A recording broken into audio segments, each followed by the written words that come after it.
On the last video, we covered glassware, beakers, graduated cylinders, volumetric flasks.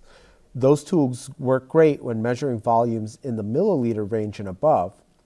But what happens when you need to measure something smaller, say 2 milliliters or 0.5 ml, with more precision than maybe a graduated cylinder can give you? And that's where pipettes come in. So in this video, we're going to cover the main types of pipettes we'll encounter in a biotech lab, how to read them, and the tools you use to actually operate them safely. So I'll write up here.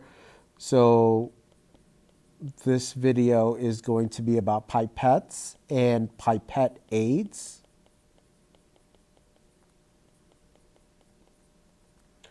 So let's talk about what is a pipette. So a pipette, it's just a hollow tube that allows liquid to be drawn in one end and then delivered out the other. Pipettes are typically used for volumes somewhere in the 0.1 to about 25 milliliter range. Smaller than what we'd measure with a graduated cylinder, but larger than what we'd use like a micropipette for. And we'll cover micropipettes kind of in the next video. So pipettes can be made of glass or plastic, and they can be disposable or reusable. In microbiology and tissue culture work, you'll often see pre-sterilized disposable pipettes. And these guys will have like a cotton plug at the end. And that cotton plug does two things. It keeps airborne contaminants out of the pipette, so from coming in, and it protects the user from any exposure. So whatever stuff that's coming up, it kind of prevents all that from interrupting the technician. So let's just write, so we'll draw our cotton plug back in here. And so we'll say cotton plug. And it keeps contaminants out.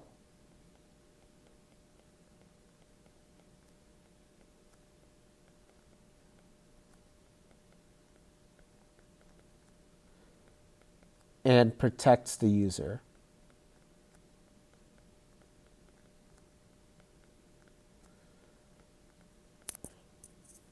So on a quick practical note, the manufacturer will often place a color up here at the top of the pipette to indicate their capacity and graduation interval. And remember, graduation are just those tick marks along the way.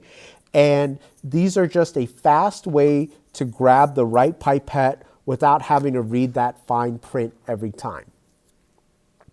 So now let's talk about some pipette aids. So first thing, the reason why you want to use a pipette aid is because you don't want to just suck the liquid into a pipette with your mouth, kind of like this guy is doing in this picture. And you might be thinking that's gross, but it used to be done, and this is called mouth pipetting, and it is no longer acceptable practice in any lab setting. The reason for that is pretty straightforward. It was just way too easy to accidentally inhale or swallow whatever was in the pipette. You know, these could be like radioactive substances, pathogens, hazardous chemicals. The risk was real and the consequences were kind of serious. So let's write over here, and I'll use a different color. So we'll say mouthing the pipette or mouth pipetting.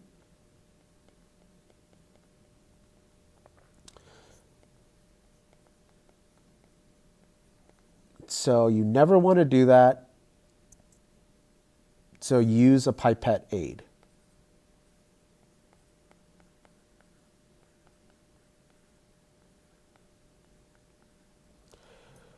So let's talk about pipette aids. So the first one is going to be a motor-driven pipette aid.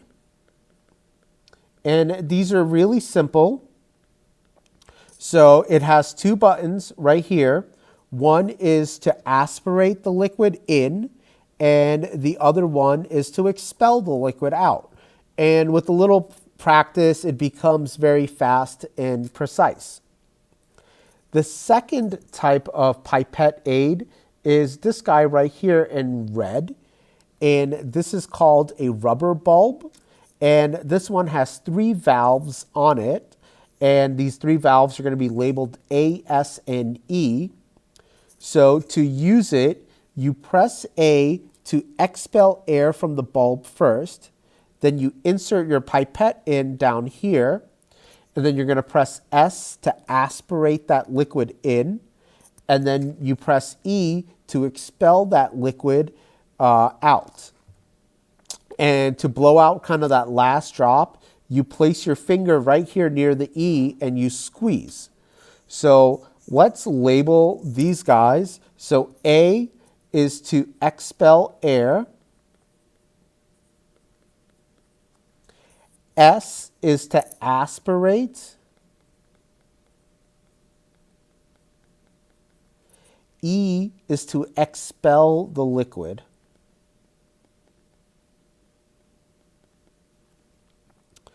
One thing kind of worth knowing, even though we no longer literally blow out pipettes with our mouths, the terminology stuck. You'll see pipettes labeled as blowouts, and that just means that last drop in the tip needs to be expelled to deliver that full volume. And kind of these pipette aids help handle that now. So, and I'll label this up here. This is a pipette bulb.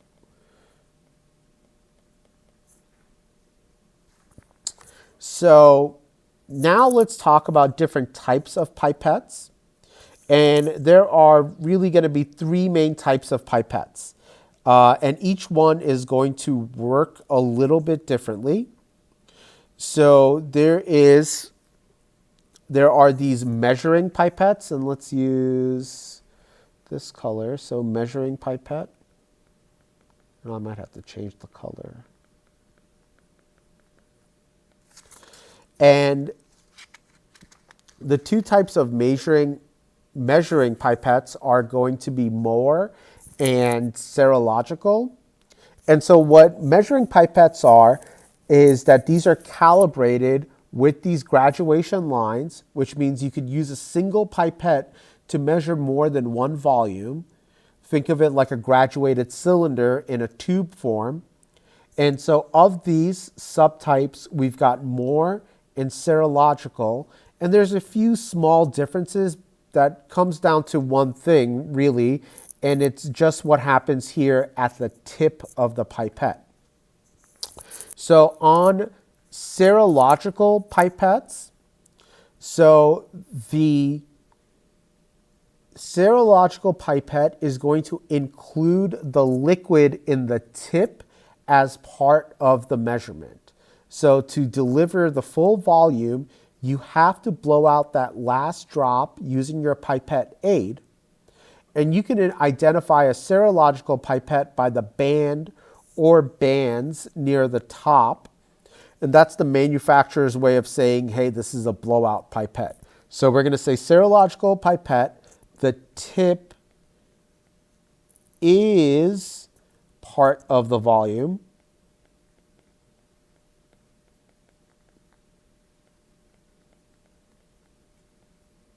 And you must blow out the last drop.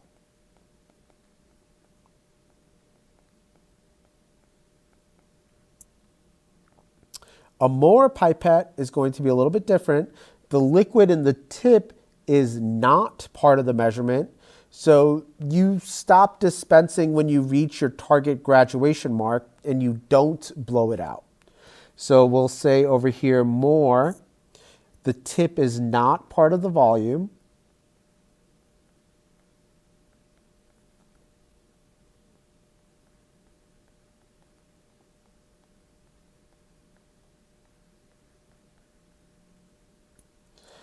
So you do not blow out.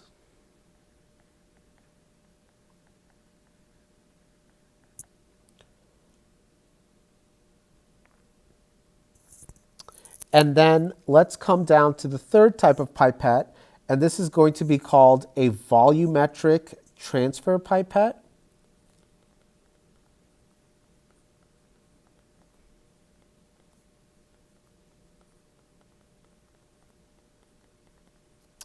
And so with a volumetric transfer pipette, this is going to deliver one volume, and it's going to be our most accurate.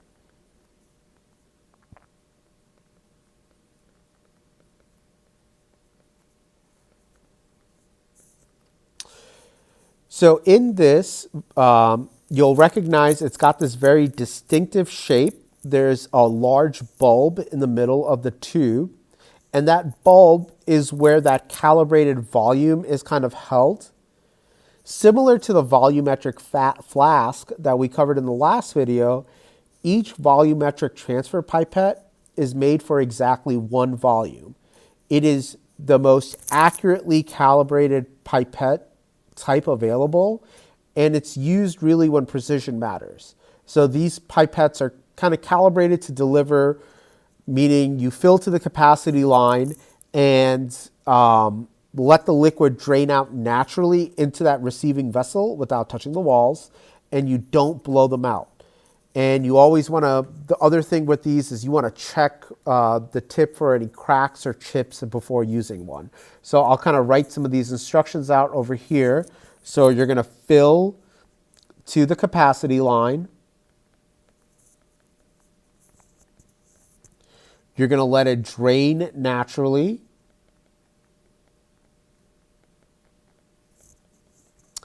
You do not blow out.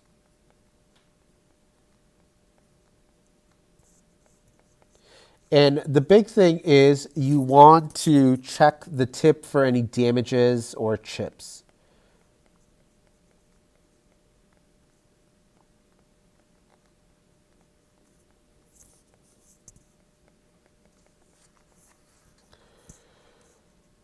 When it comes to reading a pipette, the same principles are going to apply as reading a graduated cylinder. You always want to be eye level with the bottom of the meniscus, so this would be wrong. And so you're going to come here, you're going to find that meniscus, that concave curve in the liquid. Another thing to remember about pipettes is that the scales are often going to run from top to bottom, meaning 0 is going to be at the top, and the numbers will increase as you move towards the tip. So not similar to in this picture. So you're watching the meniscus move downwards towards larger numbers when you're doing a pipette. And so like that always kind of trips students up. So just biggest thing is make sure you orient yourself to the scale before you start dispensing your liquid. So let's just kind of review 3 things real fast. One thing, you never want to mouth a pipette. Always use some sort of a pipette aid. If it's the rubber bulb one, it's going to have 3 valves. It's going to have the A, the S, and the E. There are, to measure pipettes, there's going to be 2 types that we're going to use, the Mohr and the serological. In serological pipettes, remember the tip is going to be part of the volume. And in Mohr pipettes, the tip is not part of the volume and you do not blow them out.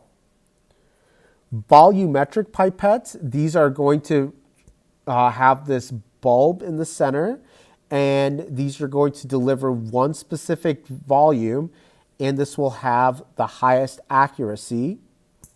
And our meniscus rule still applies.